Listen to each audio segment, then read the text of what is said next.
Ben ritrovati tanti servizi economici in questa puntata di Cronache Trevigiane. Parleremo anche dei 50 anni, auguri quindi a Confartigianato Marca Trevigiana, ma cominciamo dai cambiamenti climatici che sono sotto gli occhi di tutti e sappiamo gli fatti drammatici accaduti a Venezia e in queste ore si sono svolti gli stati generali della bonifica veneta proprio nel capoluogo lagunare.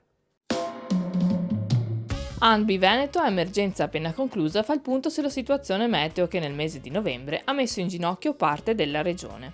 Compito dei consorzi di bonifica la gestione delle reti idriche minori, non i grandi fiumi dunque, nella città di Venezia.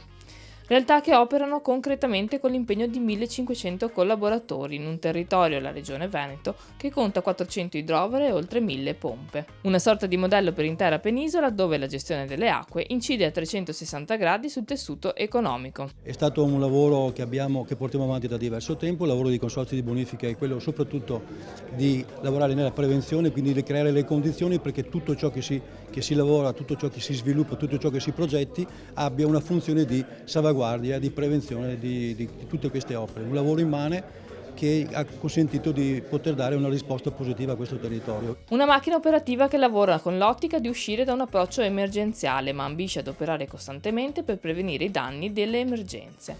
Calamità che potrebbero diventare sempre più frequenti e per le quali, secondo i consorzi, serve una risposta al più presto. Dobbiamo assolutamente affrontare la questione di un corretto consumo del suolo. La legge, il Parlamento deve affrontarla, non può giacere dentro le aule parlamentari dal 2012, va affrontata perché il modello di sviluppo del cemento e dell'asfalto in questo Paese oramai ha dichiarato di non essere più idoneo per garantire appunto gli obiettivi che si poneva. E di fondamentale importanza è la legge regionale sull'invarianza idraulica. Ce lo invidiano in tutta Italia e questo è un dato ed è un principio che stanno difendendo, portando avanti la Regione del Veneto e i consorzi di bonifica. Un maltempo che ha colpito prevalentemente il Veneto orientale, ma dove l'allerta è stata altissima in tutta la regione. Fondamentali ora gli investimenti alle infrastrutture.